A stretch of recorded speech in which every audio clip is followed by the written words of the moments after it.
ဒီလိုအခြေအနေမျိုးမိဘတွေကြုံရမယ်တဲ့နော်ဒီ shopping mall တစ်ခုမှာပေါ့နော်ကိုကလေးကရုတ်တရက်ခါလေလူကြားထဲမှာအောက်ကိုပြစ်ကျမ်းပြင်ပေါ်ပြစ်လဲချလိုက်ပြီးတော့ငိုတယ်ခြေစောက်လက်စောက်လုပ်တယ်အော်ကြီးကြီးထားလုပ်တယ်ပေါ့နော်အဲ့ဒီကမှာကိုကလည်းခြေမကန်ပြီးလက်မကန်ပြစ်သွားတယ်ဘာလို့မှမသိဘူးကလေးကဟိုပတ်ဝန်းကျင်နဲ့ကြည်နေကြရှက်လက်ရှက်တယ်အဲ့ဒီမှာစိုးပြတူဝင်နေရောပေါ့နော်စိုးပြခန့်နေရောကလေးကိုပြေးတယ်ရိုက်လိုက်ရမလားအော်ငေါလိုက်ရမလားချော့လို့လည်းမရချောက်လို့လည်းမရပေါ့အဲ့လိုနေထားမျိုးဂျုံနေချိန်တိုင်းငါကလေးကတော်တော်ဆိုးတာပဲငါလူကြားထဲမှာခဏခဏရှက်ခွဲတာပဲပေါ့နော်အဲ့လိုပုံစံမျိုးတွေကိုခဏခဏဒီပါတွေကြုံမှုကြပါလိမ့်မယ်အဲ့ဒါကျွန်တော်တို့ကကလေးတယောက်ပေါ့လို့ကြီးကြတာစိတ်ဆိုးတာမဟုတ်ပါဘူးသူတို့ရဲ့နောက်ွယ်မှာရှိတဲ့စိတ်ပိုင်းဆိုင်ရာပြဿနာတွေရှိတယ်အဲ့ဒါတွေနဲ့ပတ်သက်ပြီးမိဘတွေကင်တွေ့ရမယ့်ပြဿနာတွေရှိတယ်ပေါ့နော်အဲ့ဒီအကြောင်းလေးတွေကျွန်တော်ဗီဒီယိုမှာသေချာဆွေးနွေးပေးသွားမှာဖြစ်ပါတယ်အားလုံးပဲမင်္ဂလာပါကျွန်တော်ကတော့ပပမ channel မှာကျမရဲ့ဘူးသားတွေအများကြီးတင်ဆက်ပေးနေတဲ့တော်တော်ကြီးပါဖြစ်ပါတယ်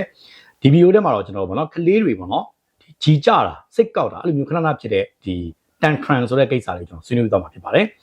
အဲ့တော့ဒီကိစ္စတွေကပေါ့နော်ကျွန်တော်တို့တော်တော်များများကတော့ကလေးကစိုးတယ်လို့ငါ့ကိုရှက်ခွဲတယ်လို့အဲ့လိုလူကြားထဲမှာပေါ့နော်အဲ့လိုခဏခဏလောက်တာ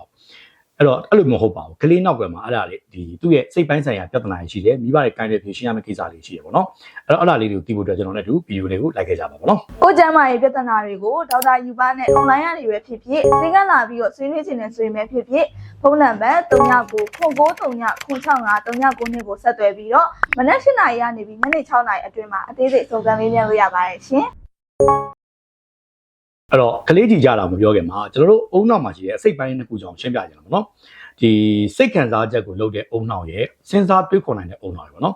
ဒီစိတ်ခံစားချက်ကိုလွှမ်းမိုးတဲ့အုံနောက်ကိုတော့ amygdala လို့ခေါ်တယ်စဉ်းစားတွေးခေါ်တတ်တဲ့အုံနောက်ကိုတော့ prefrontal cortex လို့ခေါ်တယ်အဲ့ဒီ prefrontal cortex လို့ခေါ်တဲ့စဉ်းစားတွေးခေါ်တတ်တဲ့အုံနောက်တခုခုကိုမှားလားမှန်လားဆုံးဖြတ်ပြီးတော့မှလုပ်တဲ့အုံနောက်ကအသက်20ကျော်လောက်မှတတိကျဖွင့်ပြရတယ်လို့သိပ္ပံပညာရှင်တွေကပြောကြတယ်ပေါ့နော်အဲ့တော့ကလေးတယောက်မှဆိုလို့ရှိရင်2နှစ်3နှစ်သားဆိုအဲ့ prefrontal cortex လို့ခေါ်တဲ့စဉ်းစားတွေးခေါ်တတ်တဲ့အုံနောက်ကကောင်းကောင်းမဖွင့်ပြသေးပါဘူးအဲ့တော့ကျွန်တော်တို့လူကြီးတွေကတော့တခုဆိုလို့ရှိရင်ဒီဒေါသထွက်နေတော့မှဘာပဲပြောဒီ amygdala ကဒေါသထွက်ဖို့တဲ့လှုပ်ဆော်နေတယ်ပေါ့နော်လှုပ်ဆော်နေတယ်ဆိုတော့မှ prefrontal cortex လို့ခေါ်တဲ့စဉ်းစားတွေးခေါ်တတ်တဲ့အုံနောက်ကဒါဒေါသထွက်တင်လားပောက်ကွဲတင်လားလူကြားထဲမှာလှုပ်တင်လားဒါတွေကျွန်တော်တို့ကစဉ်းစားတွေးခေါ်နိုင်တယ်ကလေးတယောက်ကြတော့မဟုတ်ပါဘူးသူတို့တခုခုမလူမကြတာဖြစ်တာပေါ့နော်တခုခုစိတ်ဆိုးတာလူမကြတာဖြစ်တဲ့အခါမှာ तू ကအဲ့ amygdala ကိုတော့လှုပ်ဆော်တဲ့အချိန်မှာခံစားချက်ကပဲဖြစ်လာပြီးတော့ပောက်ကွဲတာဒေါသထွက်တာခြေစောက်လက်စောက်လုပ်တာခုနလိုပေါ့လျော်ကန်တာမလျော်ကန်တာမစင်စားတော့ဘူးလူကြားထဲမှာလှုပ်သိမလှုပ်သိမစင်စားတော့ဘူးအဲ့အနေထားမှာ तू ကလုံးဝ prefrontal cortex ကောင်းကောင်းအလုံးမလုပ်ပဲနဲ့ तू ကလုံးဝအဲ့လိုမျိုးလှုပ်ချင်ရလှုပ်လိုက်တဲ့ပြုမှုလုပ်ကြတာပေါ့နော်ဒါကြောင့်မလို့ကလေးတော်တော်များများမှာငယ်ရွယ်တဲ့ကလေးပါပေါ့နော် tantrum လို့ခေါ်တယ်သူတို့ကကြီးကြတာစိတ်ဆိုးစိတ်ကောက်တာလူလေကောင်မှာမလှုပ်သိမလှုပ်ထိုက်တဲ့ပြုမှုတွေကိုလုပ်ကြတာဖြစ်ပါတယ်အဲ့ဒီသဘောတရားတွေကိုစနားလည်ထားမယ်ဆိုရင်ကိုယ်ကလေးနဲ့ပတ်သက်ပြီးတော့အများကြီးနားလည်နိုင်မှာဖြစ်ပါတယ်ကဲတော့ကလေးတယောက်ကြီးကြပြီပေါ့နော်အဲ့ကြီးကြတာကိုကျွန်တော်တို့ကပြောင်းအောင်လုပ်ဖို့ဆိုရင်အဲ့ကြီးကြရင်နောက်ွယ်မှာရှိတဲ့ပြဿနာတွေကျွန်တော်တို့ရှာဖို့လိုရပါတော့အများဆုံးဖြစ်တာကတော့ကလေးတယောက်မှာပေါ့နော်ဒီကြီးကြပြီ tantrum ဖြစ်ပြီဆိုလို့ရှိရင်သူ့နောက်မှာစိတ်ပိုင်းဆိုင်ရာလိုအပ်ချက်၄ခုလောက်ရှိနေတယ်ပေါ့နော်အဲ့ဒီတစ်ခုခုပေါ့အဲ့ဒီဟာကိုကျွန်တော်တစ်ချက်ချင်းစီဆွေးနွေးပြသွားပါမယ်ပထမဆုံးချက်ကတော့အာယုံစိုက်ခံနေတာပေါ့ပြီးတော့သူကကလေးတော်တော်များများကလေးအားလုံးကမိဘတွေအာယုံစိုက်တာကိုခံကျင်ကြတယ်မိဘတွေသူ့ကိုခူးစိုက်တာကိုလိုချင်ကြတယ်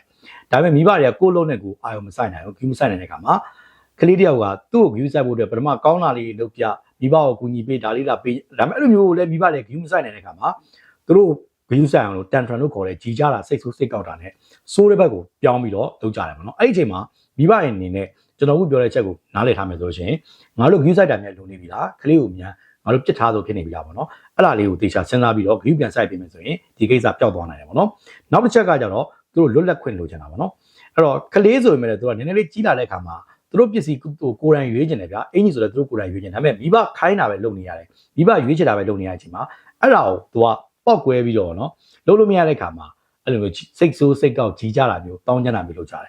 အဲ့ဒါမျိုးမဖြစ်အောင်ဆိုရှင်ခုနကိစ္စမျိုးနဲ့ဒါစီလို့ရတယ်အဲ့ဒါဘာလဲဆိုတော့တခုခုဆိုလို့ရှိရင်တိတ်အရေးကြီးတဲ့ကိစ္စပါအင်ကြီးသူ့ဘောက်သူရွေးခိုင်းတာမျိုးသားလေးပါဖို့ချင်တယ်သမီးလေးပါဖို့ချင်တယ်အဲ့တော့မို့ဆိုလို့ရှိရင်သူကြိုက်တာရွေးခိုင်းတာမျိုးပေါ့နော်သူကိုယ်ပိုင်လွတ်လပ်ခွင့်ရှိတယ်ရွေးချယ်ခွင့်ရှိရဆိုတာလေးနဲ့ပြန်လုပ်မယ်ဆိုကလေးကအဲ့ဒါအများကြီးပျောက်သွားနိုင်တယ်ပေါ့နောက်တစ်ချက်ပေါ့နော်နောက်တစ်ချက်ကကျတော့သူစိတ်ပိုင်းဆိုင်ရာနဲ့ခန္ဓာကိုယ်ပိုင်းဆိုင်ရာပင်ပန်းနွမ်းနေတာပေါ့တခါကြုံဘူးလားမသိဘူးအဲ့တော့မိဘတွေကကလေးလေးဒီတတင့်သားနဲ့သားလေးကိုခေါ်သွားတယ်မိဘနဲ့တူလိုက်သွားတာပေါ့ဗျာဥမာဇက်ပွဲသွားကြည့်တယ်ဆိုပါတော့ဇက်ပွဲတွေပဲသွားကြည့်တဲ့အခါမှာကလေးကအိတ်လို့မရအောင်စူညံတန်နဲ့ငိုးနေနော်ဒါပေမဲ့မိဘတွေကအဲ့ဒါလည်းနားမလဲဘူးကလေးကပင်မနှွမ်းနေပြီအဲ့ဒီမှာစက်ကြည့်တယ်အဲ့တော့နောက်နေ့မနေ့ကလေးကြောက်ကလေးကအေးမောရတဲ့ခါကျတော့ဗဇက်ကလည်းထုတ်ပြောလို့မရတဲ့ခါမှာကြည်ကြတောင်းချမ်း နော်စူညံပွက်တော့ရိုက်ပေါ့နော်အဲ့တော့အဓိကအဖြစ်အဲ့ဒါမျိုးဆိုလို့ရှိရင်လေကလေးကကြီးကြတတ်တယ်အဲ့တော့မိဘအနေနဲ့သိထားမှာကလေးကသူစိတ်ပင်ပန်းနွမ်းတဲ့ခန္ဓာကိုယ်ပင်ပန်းနွမ်းတဲ့အခါကြာလို့ရှိရင်လေကြီးကြတတ်တယ်ပေါ့နော်အဲ့ဒါကိုကျွန်တော်တို့တွေအဓိကအဖြစ်မှတ်တဲ့အားရှိတယ် HARD hot ပေါ့နော်အဲ့လိုမျိုးအတူကောင်းမှတ်တယ် hungry ပေါ့ bite တာဆိုင်ရင်လည်းအဲ့လိုကြီးကြတတ်တယ် angry ပေါ့ဒေါသထွက်တယ်ပေါ့သူလိုချင်တာမရဘူးသူပြန်ချင်တာမပြန်အောင်ဆိုလဲပောက်ကွဲတယ်ပေါ့နော် lonely ပေါ့အဲ့ဒါက lonely ပေါ့သူအထီးကျန်နေလို့ရန်ခံစားနေရတယ်သူပြစ်ထားရဆိုရင်လည်းထားတောင်းညံ့တယ်နောက်တစ်ခုက diet ပေါ့အရန်မောပန်းနေအရန်ပင်ပန်းနေပြီဆိုရင်လည်းအဲ့လိုမျိုးထားတောင်းညံ့တယ်ဒါတွေကိုသိထားမယ်ဆိုဒီချက်ကြောက်လားဆိုတာကိုစဉ်းကျင်သင့်တယ်ပေါ့နော်နောက်တစ်ခုကတော့သူစကားနဲ့တည်တည်ချပေါ်ပြ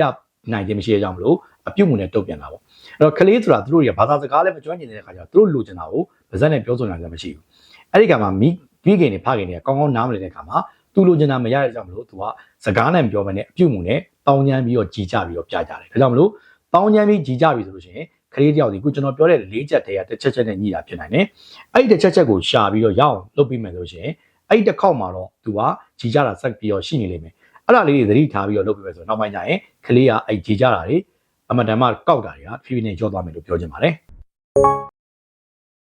ကဲတော့ဒီလိုကိစ္စမျိုးဖြစ်လာလို့ရှိရင်မိဘတွေကဘယ်လိုပုံစံမျိုးနဲ့ကင်တယ်လို့ရရဆိုတော့လေကျွန်တော်အကြံပေးချင်ပါမယ်နော်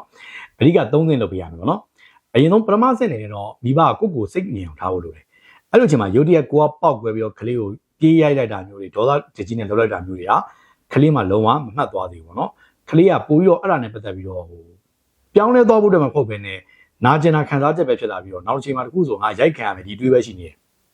သူ့ကောင်းထဲမှာတကယ်ပြောင်းလဲသွားမယ်ဆိုစိတ်လုံးဝဖြစ်မလာဘူးအဲ့ဒါသိထားဖို့လိုတယ်အဲ့တော့အဓိကသူတို့နေရာဘာလဲဆိုတော့သူ့ကိုနားလည်ပေးမှုဒါကြောင့်မလို့ဒုတိယအဆင့်အနေနဲ့ကလေးအဲ့ဒါဖြစ်တာကိုနားလည်ဆိုပြပေးရမယ်ဟောသားလေးလိုစိတ်ကောက်သွားတာတမီးလေးစိတ်ကောက်သွားတာဒီလိုမျိုးဝမ်းနေတာအမေသိရတော့ဘာညာသူ့ကိုနွေးထွေးနဲ့ဖတ်လိုက်တာမျိုးတွေပွေးဖတ်လိုက်တာမျိုးတွေပေါ့နော်အဲ့ဒါမျိုးတွေလုပ်ပေးဖို့လိုတယ်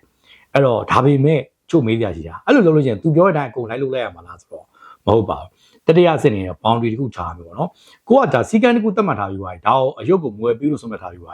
အဲ့ကြရင်ဝယ်ပေးကြမလို့သားလေးသမီးလေးမမေပြောထားရလေအိမ်မှာရုပ်တွေအများကြီးရှိတယ်ဒီဟာလေးကဝယ်ကြမှမလို့တာလောဆယ်မှာမမေတို့လည်းပတ်စံရမ်းမရှိသေးဘူးသားရဲ့နော်အဲ့တော့ဒီရုပ်ကိုမမေမွယ်ပေးနိုင်သေးဘူးသားဘလို့ခံစားရမယ်ဆိုတော့မမေနားလေတယ်အဲ့လိုမျိုးပေါ့တေချာလေးပြောပြပေးအဲ့တော့ပြောချင်တာဒီ30နဲ့ပဲတေချာထဲရမှာပဲရိုက်နေတာတဲ့ဆိုလို့ရှိရင်ကလေးကိုကစိတ်ရှိရင်လုံးထားလိုက်အသက်ကိုပြင်းပြင်းလေးရှူပြီးစိတ်ထဲမှာဒီညင်နေထားလိုက်ပြီးရင်ကလေးကို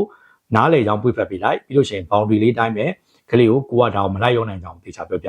အဲ့လိုပုံစံနဲ့တေချာကင်တယ်မယ်ဆိုလို့ရှိရင်ကလေးမှာဖြစ်တဲ့ tantrum လို့ခေါ်တဲ့ကြီးကြတာစိတ်ကောက်တာတွေကိုတဖြည်းဖြည်းနဲ့ကင်တွယ်နိုင်မယ်ဆိုတဲ့အကြောင်းပြောရနေပဲဗီဒီယိုလေးမျိုးကြိုလိုက်ပါတယ်ဒီဗီဒီယိုလေးကပေါ့နော်ကြီးစုတဲ့မိခင်တွေဖခင်တွေမှာ